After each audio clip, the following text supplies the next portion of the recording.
fui na internet, né, para consultar, né, algum processo que poderia haver contra o deputado André Zakharov. E tem um site que simplesmente diz o seguinte: deputados processados no Supremo Tribunal Federal. Aí estava o seu nome. Aí quando eu cliquei para saber mais do processo, né, eu percebi que é um processo que foi julgado, a denúncia foi julgada totalmente improcedente, quer dizer, era algo, né, sem fundamento nenhum. Mas se eu não tivesse o cuidado, né, de ir a fundo, hoje eu poderia até estar aqui cometendo injustiça, achando que o senhor... né? Então eu gostaria de saber o seguinte, como é que aconteceu, né, esse processo? É até uma forma de o senhor esclarecer aos telespectadores e o possível eleitor. E como é que é lidar com essa, né, com injustiça, né? Porque acho que não tem coisa pior do que a gente ser acusado por uma coisa que não cometeu. Como é que o senhor passou por essa fase? Olha, a gente que culpa cargo público está sujeito a essas coisas. E nesse caso específico, onde apareceu o meu nome, eu era presidente da Companhia de Desenvolvimento Industrial de Curitiba, a SIC Cidade Industrial. E era como se fosse um secretário do prefeito Cássio Taniguchi. O prefeito Cássio, ele teve lá alguns desentendimentos com o Ministério Público. E foram abertos contra ele mais ou menos uns 30 processos. E um dia surgiu lá no Ministério Público uma carta anônima sobre uma área da Cidade Industrial de Curitiba, onde nós tínhamos assinado um convênio, mas era um convênio com tantas entidades juntas e tantas secretarias, e o meu nome era um dos últimos no documento que foi assinado. Isso estava tramitando na Justiça, não chegou a ser aberto um processo, Luiz. Isso foi uma denúncia a nível do Ministério Público. Só que eu fui eleito deputado federal. E o deputado federal tem foro privilegiado.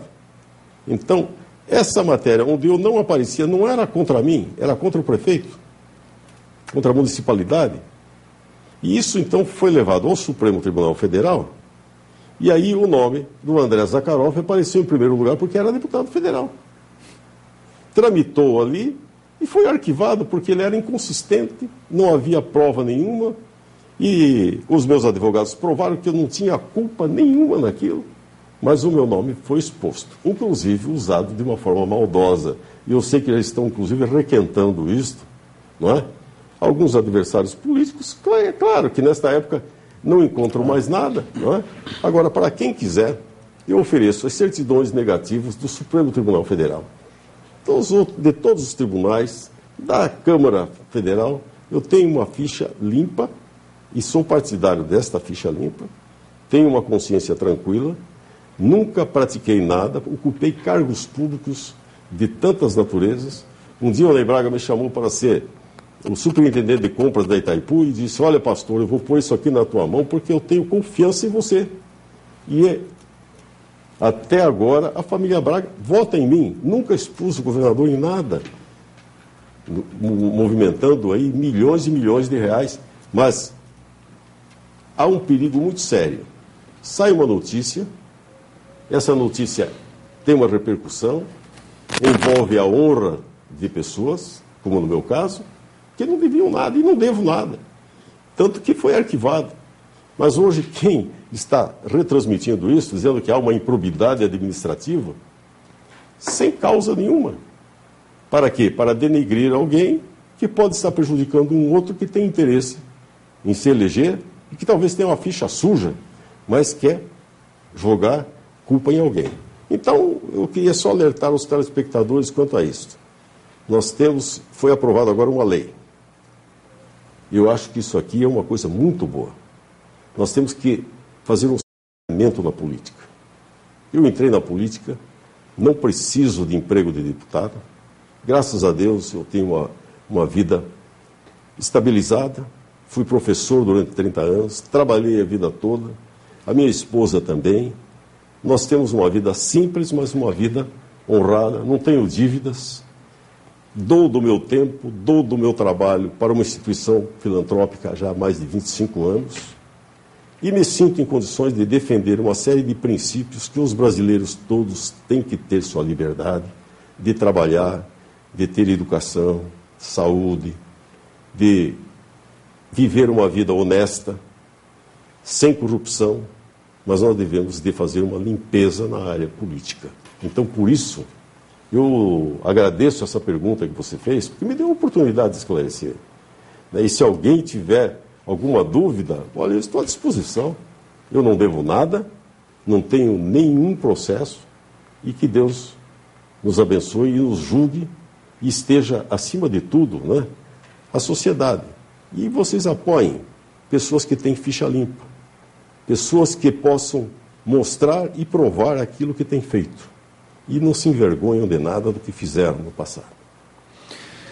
Deputado André Zakharov, até nesse rol dos deputados processados, a gente, infelizmente, é uma grande maioria do número dos deputados, uma grande maioria. Como é que foi essa votação da ficha limpa? O senhor sofreu muita pressão para votar contra? Não, eu acho que a sociedade toda quer isto. Pressão para votar contra, aquilo que se quer que haja transparência, quando o mundo todo hoje exige transparência, o que nós não podemos é encobrir, pôr debaixo do tapete as coisas e aparecer com santarrões, quando na realidade nós temos coisas a provar. Então, não houve pressão, eu acho que a sociedade está certa, e é neste momento que nós temos que estabelecer agora um juízo de valor correto e separar o joio do trigo. Conhecer a história do deputado, conhecer a vida dele, conhecer a vida do seu candidato. E com isso, então, nós estaremos contribuindo para moralizar. O voto é uma das coisas mais importantes que nós temos. Eu costumo dizer que o voto é como se nós fôssemos a um cartório, dar uma procuração para alguém, agir em nosso nome, votar, aprovar leis, tomar posições no momento em que nós vemos as coisas mais absurdas sendo discutidas, a família comprometida, a religião também, a sociedade. Vivemos num país que goza de uma harmonia tão grande, mas nós temos que preservar aquilo que de maior nós temos. Então, o voto é importante. Não vamos mercadejar voto, porque não é só o político que compra, é o eleitor que vende. E os cabos eleitorais que vendem. Então, minha gente, vamos pensar no nosso país, no futuro da nossa família, da nossa sociedade, dos nossos filhos. E vamos exercer esse direito como um direito sagrado de escolher os nossos governantes da melhor forma, pensando no que nós queremos para o nosso país, para o nosso povo. E eu confio, porque a maioria do povo brasileiro quer isto. A maioria do povo brasileiro é trabalhador e quer ver o desempenho, a valorização da família, o emprego do filho, o sucesso dele. Então, o que se faz isso? É com leis, é com programas, é com coisas que nós, como eleitor, no momento que daqui a 4 anos nós vamos exercer esse direito, vamos ver e escolher bem. Escolher aquelas pessoas que têm compromisso com essas coisas básicas. Família, a cidade, a nação e com Deus.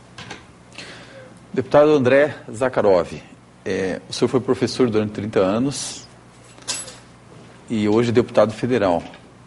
A educação no Brasil, o que precisa ser melhorada para aumentar aí, digamos assim, o índice cultural, né? Porque quando a gente faz um comparativo com muitos países, o Brasil fica muito aquém daquilo que é necessário.